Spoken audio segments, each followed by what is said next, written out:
കൊല്ലം നഗരത്തിലെ പ്രധാന വിശ്രമ കേന്ദ്രങ്ങളിലൊന്നായ ആശ്രാമം മൈതാനത്ത് പിടിച്ചുപറി സംഘങ്ങളുടെ ശല്യം സഹിക്കാവുന്നതിലും അപ്പുറത്തേക്ക് സദാചാര ഗുണ്ടായിസവും ലഹരി വിൽപ്പനയും പതിവായിട്ടും പോലീസിന്റെ ഭാഗത്തുനിന്ന് ഫലപ്രദമായ ഇടപെടൽ ഉണ്ടാകുന്നില്ലെന്നും സന്ദർശകർ ആരോപിക്കുന്നു.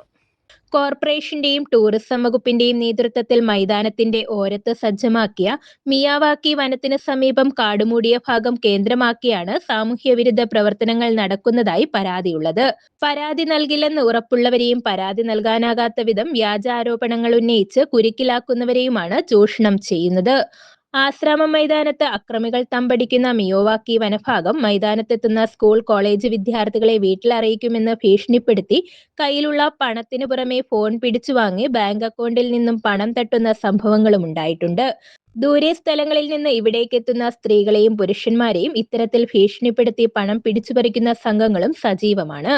സന്ധ്യയ്ക്കും രാത്രിയും വ്യായാമത്തിനായി മൈതാനത്തിന് ചുറ്റുമുള്ള പാതയിലൂടെ നടക്കുന്ന യുവാക്കളെ ബലം പ്രയോഗിച്ച് കാടുമൂടിയ ഭാഗത്തെത്തിച്ച് ട്രാൻസ്ജെൻഡേഴ്സിനൊപ്പം നിർത്തി ഫോട്ടോയെടുത്ത ശേഷം കത്തിമുനയിൽ നിർത്തി പണം തട്ടുന്നതും നിത്യസംഭവമായി മാറിയിരിക്കുകയാണ്.